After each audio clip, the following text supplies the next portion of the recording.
Class 10 के English में यदि आप कुछ नहीं पढ़े हैं ना तो इस वीडियो को देख लीजिए। 100% गारंटी ठोक देते हैं कि बिना पढ़े भी आप इंग्लिश में पूरे मार्क्स उठा सकते हैं। मुझे कुछ नहीं पढ़ना है, आधा से 1 घंटे के अंदर में आप पूरे इंग्लिश में फुल मार्क्स उठा सकते हैं, 100 में 100 उठा सकते हैं। क्लास 10 वाले बच्चे आप हर बोर्ड से, जिस भी बोर्ड से आप बिलोंग करते हैं, हर बोर्ड के बच्चे इस तरीका को अप्लाई करेंगे और गारंटी ठोकते हैं कि 100% यदि इंग्लिश में कुछ नहीं पढ़े तो पूरा मार्क्स उनका उठेगा। ठीक है ना। देखिए, सबसे पहली बात है कि आपको देखना है कि अपने बोर्ड के जो इंग्लिश का पैटर्न है वो किस टाइप से है। फॉर एग्जांपल बिहार बोर्ड का लेके चल रहा हूं। बिहार बोर्ड के इंग्लिश में क्या क्या प्रश्न करता है? ऑब्जेक्टिव प्रश्न करता है, पैसेज करता है, किताबी प्रश्न करता है, पैराग्राफ करता है, लेटर करता है, यानी 5 टाइप से ही प्रश्न करता है। ध्यान दीजिएगा, समझेंगे। देखो, ऑब्जेक्टिव प्रश्न 100 को करता है, जिसमें से 85 को प्रश्न का जवाब देना रहता है। इसी कारण से 50 नंबर का ऑब्जेक्टिव है। ठीक है। अब पैसेज का मतलब होता है उसी में से पढ़ के लिखना होता है। दिया रहेगा हमारे खाली इंग्लिश में और उसी से क्वेश्चन समझ दिया रहेगा, उसी को पढ़ के इंग्लिश में जवाब देना है। ये 20 नंबर का पैसेज देता है। ठीक है।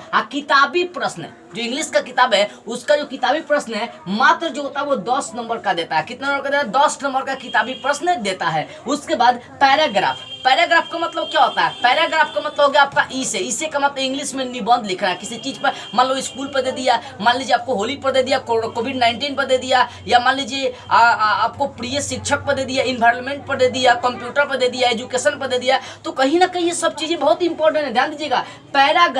पैराग्राफ इंग्लिश में क्लास 10 वाले बच्चे का 5 नंबर का देता है, यानी 5 को प्रश्न देगा पैराग्राफ का। 5 को में से मात्र 1 बनाना है और 1 बनाएंगे तो 5 नंबर हमारा मिल जाता है। ठीक है। उसका लेटर का मतलब एप्लीकेशन 15 नंबर के आते हैं क्लास 10 में। क्लास 10 में एप्लीकेशन मतलब लेटर कितने 15 नंबर के आते हैं और इस तरह से टोटल अंक मिलाएंगे तो 100 अंक हो जाएगा। अब क्या करना है बाबू? देखो, पहले बात करते हैं ऑब्जेक्टिव की। 100 को ऑब्जेक्टिव देगा और हमें 50 को ऑब्जेक्टिव टच करवाने एकदम 100%। तो कुछ नहीं कहेंगे, कोई इंग्लिश का गाइड ले लीजिए। ठीक है ना। रीड एंड पास या क्वेश्चन में। ठीक है ना। मैं गारंटी देता हूं कि अगर इंग्लिश का आप कम से कम 150 से 200 इंपॉर्टेंट ऑब्जेक्टिव याद कर लेते हैं तो आपका आसानी से 50 को लड़ जाएगा, एकदम 100% लड़ जाएगा। ठीक है ना। और भी नहीं हो रहा है तो मुझसे इंग्लिश का इंपॉर्टेंट ऑब्जेक्टिव प्रश्न आप ले सकते हैं। ठीक है ना। आप कमेंट करके बताइएगा, आपको चाहिए तो कमेंट कीजिएगा, मैं वहां पर रिप्लाई दूंगा आपको। ठीक है। तो इंग्लिश का कम से कम 100-150 इंपॉर्टेंट ऑब्जेक्टिव छाप लीजिए किताब का और गारंटी ठोक देते हैं कि आपका लड़ जाएगा। ऐसे भी आप ग्रामर पढ़ लेंगे, प्रीपोजिशन पढ़ सकते हैं, आर्टिकल पढ़ सकते हैं, टेंस पढ़ सकते हैं। ये 2-3 को चीज पढ़ लेंगे तो आपका इंग्लिश का बहुत ज्यादा ऑब्जेक्टिव यही से लड़ जाता है। ठीक है।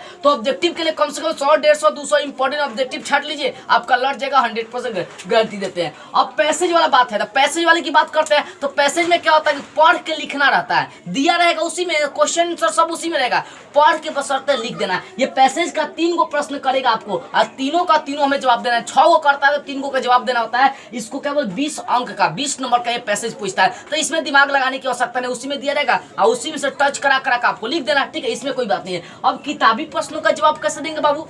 देखो, किताबी प्रश्नों का जवाब देने के लिए अगर किताबी प्रश्न अगर 10-20 को आप इंपॉर्टेंट याद कर लेते हैं तो बढ़िया बात है, और नहीं याद करते हैं तो ध्यान देने वाली बात है कि जो क्वेश्चंस दिया ना उस क्वेश्चन का आंसर, किताबी क्वेश्चन का आंसर आप कहां से दे सकते हैं पता है? जो किताब में बहुत सारा इंग्लिश दिया, मान लीजिए आपसे क्वेश्चन कर दिया कि हु इज रॉबिन। ठीक है ना। हु इज रॉबिन आपको पता नहीं है तो क्वेश्चन किया कि हु इज रॉबिन। ठीक है ना। ये क्वेश्चन किया, किताबी क्वेश्चन है, बाई चांस मान लीजिए पहला क्वेश्चन है हु इज रॉबिन, क्वेश्चन कर दिया, इसका जवाब हमें पता नहीं है तो क्या करेंगे? हई जो प्रश्नवाचक चिन्ह होता है उसको छोड़ देंगे। ठीक है ना। हु इज छोड़ दीजिए, अब रॉबिन से उठा लीजिए रॉबिन, और उसके बाद इसके बाद का जो इंग्लिश है किताब जो दिया है, मतलब जो क्वेश्चन पेपर दिया उसी में से बीच में से कोई इंग्लिश उठा के यहाँ पर भर दीजिए 2-3 लाइन और उसको अंत में लिख दीजिए, फिर यहाँ पर रॉबिन। क्योंकि एग्जामिनर जो होता है ना वो क्वेश्चन का शुरुआती लाइन और अंतिम लाइन मिलाता है, बस शुरुआती और अंतिम मिलाएगा, क्वेश्चन से टच करा वो। कई तो एग्जामिनर को इंग्लिश समझ में नहीं आता, याद रखिएगा। इसीलिए बोलता हूँ कि प्रश्नों का, किताबी प्रश्नों के यदि आपको जवाब देना है तो जो क्वेश्चन है वहीं से शुरू करना। प्रश्नवाचक उसमें से हटा लीजिए। ठीक है ना। प्रश्नवाचक उसमें से हटा लीजिए और उसी क्वेश्चन को पहले लिख दीजिए और वहां पर 2-3 लाइन क्या करें, किताब में से जो क्वेश्चन दिया है, क्वेश्चन पेपर दिया है उसी में से 2-3 लाइन इंग्लिश उठाकर अंत में प्रश्न वाला जो चीज है उसको लगा दीजिए। आपका देखिए पूरा का पूरा यहाँ पर किताबी प्रश्न मतलब नंबर यहाँ पर मिल जाएगा। ठीक है। इस तरह से आप किताबी प्रश्नों को सॉल्व कर सकते हैं। और रही बात पैराग्राफ का मतलब इसे, तो बाबू कैसे इसे लिखना, कैसे इंग्लिश में निबंध लिखना है, एक तो सीखना ही है बस। मैं बता रहा हूँ, मेरा वीडियो तुरंत डिस्क्रिप्शन में लिंक लिंक दे रहा हूँ, इसको 5 से 7 मिनट का वीडियो है, एक बार इसको देख लेंगे ना तो पूरा नंबर आपका उड़ जाएगा। क्या हो जाएगा? पूरा का पूरा फुल मार्क्स उड़ जाएगा पैराग्राफ में, ठीक है ना। तो पैराग्राफ लिखने का सिंपल तरीका 5 से 7 मिनट का वीडियो, उसको एक बार देख लीजिए, डिस्क्रिप्शन में लिंक दे दिया हूँ, वो पूरे नंबर आपको पैराग्राफ में मिल जाएंगे, ठीक है ना। अब देखो लेटर, देखो पैराग्राफ का दूसरा नाम इससे होगा, तो हो सकता है डिस्क्रिप्शन में जो लिंक दिया जाएगा वो इससे के नाम से दिया जाएगा। अब लेटर इंग्लिश में कैसे लेटर लिखना है, हमें भाई हमें लेटर कुछ नहीं आती है, सब इंग्लिश मुझे भी नहीं करता है, फिर भी इंग्लिश में लेटर लिखना है। तो कैसे लेटर लिखेंगे बाबू? तो लेटर लिखने का सिंपल तरीका, बस एक ही तरीका जानना है, एकदम सिंपल। क ख ग एकदम आता है ना इंग्लिश में, बस वही तरीका अप्लाई करेंगे, इंग्लिश में लेटर लिख देंगे। उसका भी लिंक डिस्क्रिप्शन में दिया गया, सिंपल तरीके से उसमें समझाया गया। हम गारंटी देते हैं कि पैराग्राफ का लेटर का वीडियो देख लीजिएगा तो आपको ऐसा ही क्लियर हो जाएगा, ठीक है ना। ऑब्जेक्टिव चाहिए तो कमेंट करके बताइएगा, ठीक है। ऑब्जेक्टिव होगा पैसे तो पढ़ के लिखने वाला था, किताबी प्रश्न का आपको इसी टाइप से जवाब देना है। पैराग्राफ और लेटर दोनों का लिंक डिस्क्रिप्शन में दे दीजिएगा